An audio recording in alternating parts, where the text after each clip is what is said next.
भाई साहब, सबसे बड़ी चर्चा अगर आज उदयपुर में हो रही है तो आपके और पारस जी के नाम की हो रही है। टिकट कौन ला रहा है, रविंदर जी, पारस जी? तो क्या इस बार आप भी भाग्य के भरोसे हैं क्या? गुलाब जी अब चले गए हैं, संगठन को कमी खलती है क्योंकि कांग्रेस ही मौका देख रहे हैं। गुलाब जी गए, सीट हम ले लेंगे।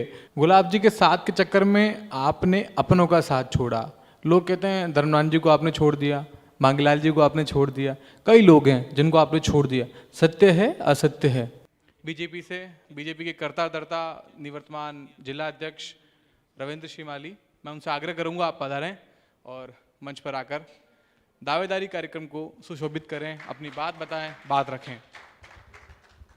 भाई साहब की सौम्य, सरल और सादगीपूर्ण छवि अलग भीड़ में से भी एक अलग हटके अपनी पहचान, अपनी आभाएं बिखेरती हैं। बहुत बहुत धन्यवाद सर, बहुत बहुत आभार। आपने द उदयपुर अपडेट्स के मंच पर आकर इस मंच की वाकई शोभा बढ़ा दी। सब दावेदारों ने आके हमें जो अनुमान था, जो हमें आशाएं थी, हमारा यह कार्यक्रम सफल हुआ। बिल्कुल, बहुत बहुत आभार। बिल्कुल लगता है भाई साहब, सबसे बड़ी चर्चा अगर आज उदयपुर में हो रही है तो आपके और पारस जी के नाम की हो रही है। टिकट कौन ला रहा है, रविंदर जी, पारस जी? लेकिन इसी बीच हम एक बात सुनते हैं कि भाग्य का साथ मिलना ज़रूरी है। 2004 का बात हो या 2016 की बात हो, तो क्या इस बार आप भी भाग्य के भरोसे हैं क्या? सबसे पहले तो मैं आपके चैनल का स्वागत करता हूं, आपका अभिनंदन। बहुत अच्छा प्रश्न आपने पूछा है कि भाग्य मेरे जीवन के अंदर आज तक जहाँ कहीं भी काम किया है, चाहे समाज में हो, चाहे संगठन में हो, चाहे विभिन्न जगहों पर जो दायित्व मिला, उसमें कर्म की प्रधानता को मैंने पहला महत्व दिया है। और इसलिए रामचरितमानस में भी कहते हैं, कर्म प्रधान विश्व करी राखा, जो जस कर स्वतः सफल उचाखा। कर्म की प्रधानता है। भाग्य भी के एक बहुत बड़ा व्यक्ति के आगे बढ़ने में के एक बहुत बड़ा पार्ट है, लेकिन मेरा मान है कर्म की प्रधानता, और कर्म को हम किस प्रकार से ठीक से अपन कर सकें, तो मेरे जीवन के अंदर केवल और केवल कर्म की प्रधानता है। कर्म की प्रधानता के बीच बात करते हैं, दावेदारी की बात हो रही है। टिकट आप भी चाहते हैं? देखिए, चाहे 10-11 नाम जो सब सहमति से सब लोग जो नाम जो हमारे सामने आए, तो आकांक्षी के रूप में गए हैं। आकांक्षी के रूप में नाम, बात ठीक बात है, लेकिन जब जब आपके नाम की चर्चा होती है, इसके साथ साथ ये बात होती है 2004 से लेकर 2000, कब कब आपको ही पार्टी मौका देगी? कब नए व्यक्ति को, युवा व्यक्ति को मौका मिलेगा? बहुत सटीक प्रश्न पूछा है आपने। मैं सोचता हूं, जिस क्षेत्र में राजनीति में काम कर रहे हैं, मैंने अपने जीवन में पार्षद से लगाकर यूआईटी चेयरमैन के लिए भी कभी भी किसी भी प्रकार से कहीं पर भी मैंने निवेदन नहीं किया। और जब जब मौका मिला, ईश्वर कृपा से और माननीय कटारिया साहब के आशीर्वाद से बेदाग होकर जो काम किया, और जनता को ईश्वर मानकर, क्योंकि सबसे बड़ा जनता का आशीर्वाद और उसके बाद पार्टी का आशीर्वाद और उसके बाद गुलाब जी कटारिया साहब का। तो मेरा मानना है कि जो भी काम किया उसको बहुत ईमानदारी के साथ में, संकल्प के साथ में, इसलिए प्रभु को भी कुछ जो मंजूर है। रामचरितमानस में तुलसीदास जी लिखते हैं, हानि लाभ जीवन मरण यश अपयश विधियार। इसलिए ये सब निर्धारित है। दूसरी तरफ कहते हैं कर्म की प्रधानता है। तो मेरा मानना है कि ये सब व्यक्ति के साथ जुड़ा हुआ है, और पार्टी इस बात का निश्चित करती है, निर्धारण करती है कि कौन भारतीय जनता पार्टी के लिए उपयुक्त होगा। ये विषय उनका है। मैंने तो अपने केवल और केवल कर्म करते जाओ, और कर्म भी बिल्कुल निष्काम कर्म की तरह काम करो, ये जीवन का एक मेरा सिद्धांत है। पिछले 2 कार्यकाल में आप लगातार जिलाध्यक्ष रहे हैं। जिलाध्यक्ष रहने के दौरान आप किसी भी जनप्रतिनिधि के पद पर नहीं रहे। कैसा कामकाज रहा संगठन में? और एक अहम बात, गुलाब जी का आशीर्वाद कितना था, कितना है? बहुत जनता के लिए एक आदर्श के रूप में गिना जाता है। तो गुलाब चंद जी कटारिया साहब का तो सदैव आशीर्वाद रहा है, और आपने देखा होगा कि इस राजनीति के अंदर भी उनके श्रेष्ठ कार्यों के कारण, ईमानदारी के कारण एक कुशल संगठनकर्ता के रूप में उनकी पहचान है।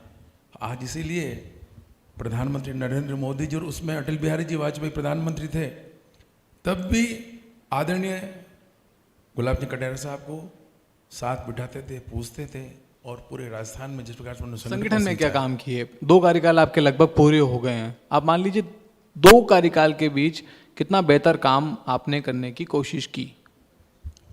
प्रदेश संगठन द्वारा जो कार्य मिले उसमें मुख्य रूप से हमारे बूथ लेवल तक टीम को किस प्रकार मजबूत बनावे। शक्ति केंद्र है, शक्ति केंद्र पर जो कार्यकर्ताओं को सबको साथ में लेकर ठीक से कार्यकर्ताओं का चयन कराकर उनको संगठन के साथ जोड़कर विचारधारा वाले सभी लोगों को साथ में जोड़कर प्रभावी रूप से हमारा बूथ किस प्रकार मजबूत हो। और बूथ मजबूती के लिए हमने हमारे विभिन्न वार्डों के अंदर बूथ समिति का जो गठन किया है, बूथ समिति बनी है। बूथ समिति में कहीं 21 मेंबर भी हैं, कहीं 10 भी हैं, कहीं 15 भी हैं। इस प्रकार का विचार किया है कि भारतीय जनता पार्टी के प्रत्येक कार्यकर्ता को उचित अवसर देकर उनको संगठन के साथ जोड़कर संगठन को मजबूती कैसे प्रदान करें। और भारतीय जनता पार्टी का लक्ष्य है, यदि आपका बूथ मजबूत है तो जीत निश्चित है। तो मतलब टॉप किया है, टॉप 5 जिलों में रहे हैं शायद आप?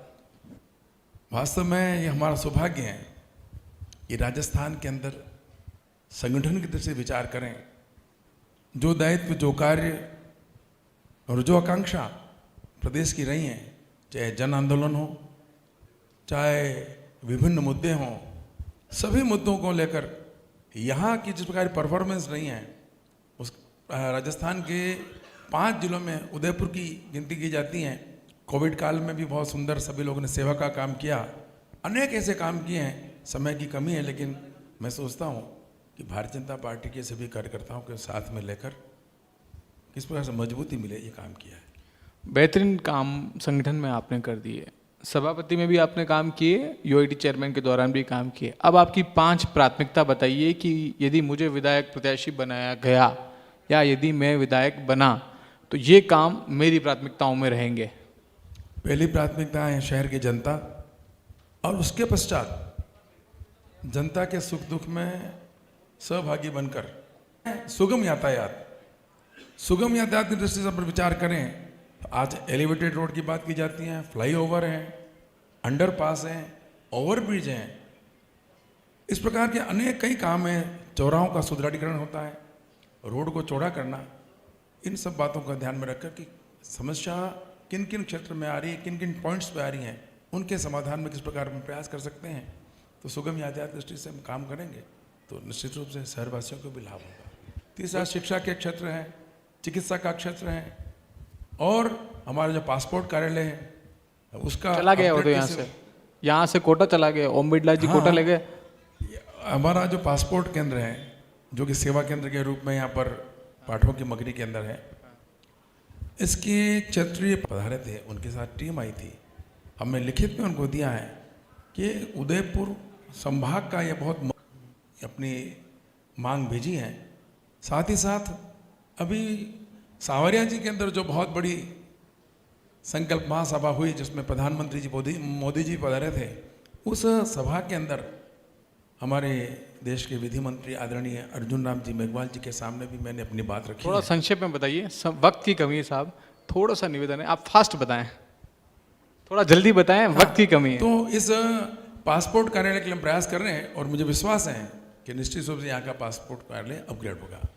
इसके अलावा गुलाब जी अब चले गए, संगठन को कमी खलती है क्योंकि कांग्रेसी मौका देख रहे हैं, गुलाब जी गए, सीट हम ले लेंगे। तमाम नेता आ रहे हैं, गौरव वल्लभ आ रहे हैं, दिनेश खोड़ने को ला रहे हैं। इसी बीच आप कमजोर रह गए तो संगठन के हाथ से जाएगी सीट। हो रहा है, गौरव वल्लभ जी कोई भी पास दिला रहे हैं। मुझे लगता है एक मुद्दा लगता है उदयपुर के लिए नहीं, राजस्थान के लिए नहीं, देश भर के लिए बड़ा मुद्दा है। 28 जून 2022 को एक हत्याकांड हुआ, और वो हत्याकांड अपने आप में देश भर में लोगों को झकझोर के रख देता है। बीजेपी के लोगों के साथ फोटो वायरल होते हैं, क्या कहना है? और इस मामले पर क्या वाकई में सरकार की लापरवाही थी या आपका साथ था? कन्हैयालाल हत्याकांड उदयपुर के नाम पर एक बहुत बड़ा कलंक है। 2022 के बाद भी आज जहाँ भी राष्ट्रीय स्तर पर भी चर्चा होती है, सभी लोग कहते हैं, मैं आपको ये दावे के साथ कह सकता हूँ कि 28 जून 2022 को जिस प्रकार का जो हत्याकांड हुआ, उसके बाद भारतीय जनता पार्टी के सभी कार्यकर्ताओं ने मिलकर एक आंदोलन किया और जब तक ये इसके लिए कठोर कार्रवाई एनआईए के माध्यम से भी एफआईआर दर्ज हुई है, इसमें कहीं न कहीं पुलिस की कमी, उनकी लापरवाही सामने आई है और उसके कारण इतना बड़ा जघन्य हत्याकांड हो गया है। आप लोगों ने क्या किया? हमने इसके लिए धरने, प्रदर्शन, आंदोलन और उसके बाद में सारे उदयपुर के अंदर, संभाग के अंदर संगठित होकर हत्यारों के खिलाफ कठोर कार्रवाई हो। और आपने देखा होगा कि फिर एनआईए ने ये केस अपने हाथ में लिया, एफआईआर दर्ज हुई, मामला न्यायालय में लंबित है, भी चल रहा है। 2 व्यक्ति इसके अंदर जो कि पाकिस्तान से भी जुड़े हुए हैं, अभी तक उनकी गिरफ्तारी नहीं हुई है। साथ ही साथ एक अपराधी जिस पर आर्म्स एक्ट का मामला दर्ज है, उसको भी अभी 1 महीने पहले आपने देखा होगा जमानत पर छोड़ दिया गया है। ठीक बात। तो ये लापरवाही कहीं न कहीं पुलिस की ओर से, गहलोत सरकार की ओर से ठीक से पैरवी नहीं करना, ये बात को दर्शाता है कि अपराधियों को साथ में भी कहीं न कहीं मिलीजुली इनकी साजिश है। भाई साहब, एक सवाल है, मेरा निजी सवाल है, आप इसे अन्यथा न लें। राजनीति में जब से आप सक्रिय हुए हैं, नटराज में जो आप मुस्कुराते मुस्कुराते लास्ट में जो ग्राहकों को जो परोसते थे, वो दोबारा नहीं देखने को मिल रहा है, शायद मेरी नज़र से। तो वो भी देखिए, बात तो आप सही कह रहे हैं, क्योंकि अब ये अभी चुनाव है, हकीकत अभी बता, चुनाव है। चुनाव की व्यस्तता अलग चीज़ है, ये ग्राहकों की जो मैं आपको शिकायत है वो पहुंचा रहा हूँ। ठीक है, जब समय निकलेगा इसमें से तो ग्राहकों के भी सूद लेंगे, और जो हमारे पिताजी का जिस प्रकार से उनकी कार्यशैली थी, तो उस पहचान को भी आगे बढ़ाने का काम करेंगे। भाई साहब, आपने प्राथमिकताएं बता दी। यूआईटी के दौरान और नगर परिषद के दौरान ऐसे क्या काम थे जो मुझे लगता है शहर की जनता याद रखेगी, रोड नेटवर्क को लेके या पर्यावरण को लेके, या जो भी विषय आपके पास हो, 2-3-4 उपलब्धियां आप बता सकें तो संक्षेप में बताएं। 2004 से 2009 के बीच में जब सभापति का मुझे दायित्व मिला, तो हमारा उदयपुर का जो सबसे बड़ा जो ऑक्सीजन हब है गुलाब बाग, 66 एकड़ में बसा हुआ है। उस गुलाब बाग के अंदर 2007 में पीडब्ल्यूडी गोद लिया गया, उसके अंदर साफ सफाई की, पेड़ पौधे लगाए। आज 6 से 7 हज़ार पौधे उसमें पेड़ का स्वरूप धारण कर चुके हैं। दूध तलाई के हमने पेंदे से उसकी सफाई की। शहर के जो चौराहे हैं, हमारा ये जो अपना सूरजपोल चौराहा, तांगा स्टैंड था, शिक्षा भवन, रोड नेटवर्क, ऐसे अनेक काम। यूआईटी में क्या काम? यूआईटी में वास्तव में मुझे जो यहाँ पर जितना काम किया, उस कार्य का अनुभव मुझे वहाँ वरदान साबित हुआ, और 700-800 करोड़ रुपए के काम उसमें यूआईटी के माध्यम से हमने करवाए। क्या क्या? मुख्य रूप से आपने देखा होगा कि हमारा मालड़ी अंडरपास, एकलिंगपुरा अंडरपास, गिरिजा जी व्यास के पास जो पेट्रोल पंप है उनके पास अंडरपास, रेलवे अंडरपास, ओवरब्रिज, ऐसे कई काम करवाए। साथ ही साथ पर्यावरण दृष्टि से विचार करें तो इस शहर के अंदर जो हम आसपास जो पहाड़ियाँ देख रहे हैं, यहाँ पर भी हरितिमा कायम करने के लिए मुख्य सड़कों पर 35,000 जो पौधे लगा, आज उसमें से 28,000 पौधे पेड़ का स्वरूप धारण कर चुके हैं। बड़ी उपलब्धि है, पर्यावरण को बचाना भी। इसी प्रकार एक बहुत बड़ा काम जो आपने जोगी तालाब देखा होगा, एक नए उस उपनगरीय क्षेत्र के अंदर एक टूरिस्ट केंद्र हमने, ये हमारे जो पर्यटन स्थल और साथ ही साथ स्थानीय वासियों के लिए भी एक पर्यटक स्थल वो सिद्ध हुआ है। साथ ही साथ प्रधानमंत्री आवास योजना, मुख्यमंत्री जन आवास योजना, उसके अंदर भी 6,000 लोगों को हमने G+3 फ्लैट की सुविधा प्रदान कराकर गरीब आय वर्ग के लोगों को एक तोहफा दिया है।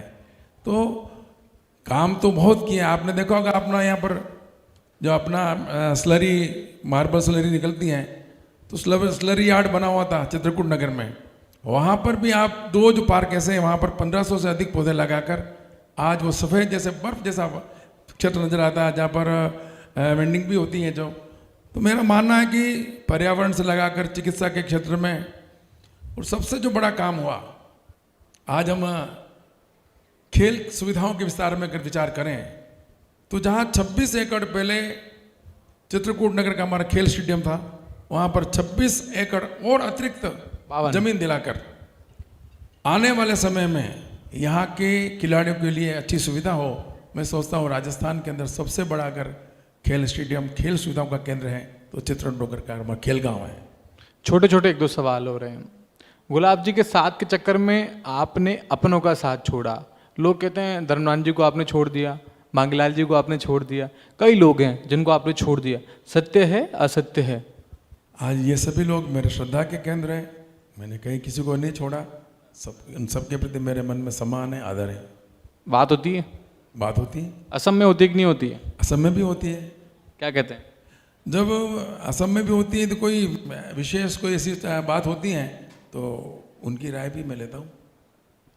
अब अंतिम सवाल, दावेदारी हो रही है, पारस जी भी पूरा जोर लगा रहे हैं और अन्य दावेदार भी हैं। आपके अलावा किसी को भी मौका मिला, कितनी तत्परता से उसके लिए, उनके लिए आप काम करेंगे? मेरे जीवन का एक उद्देश्य रहा है, जीवन के अंदर कोई भी काम करो बहुत ईमानदारी के साथ में, सच्चाई के साथ में, मन से। तो मैं आपको विश्वास दिलाता हूँ, और आपके चैनल के माध्यम से आज रिकॉर्ड हो रहा है, आप बाद में मेरी परीक्षा कर सकते हैं। भारतीय जनता पार्टी का जो भी हमारा यहाँ से विधायक का प्रत्याशी होगा, उसको पूरे जोश खरोश के साथ में, जिस प्रकार की भी स्थिति होगी, संगठन को पूरा साथ में लेकर तन मन धन से उस प्रत्याशी को विजय बनाएंगे और कमल का फूल खिलाएंगे। गुटबाजी है या नहीं?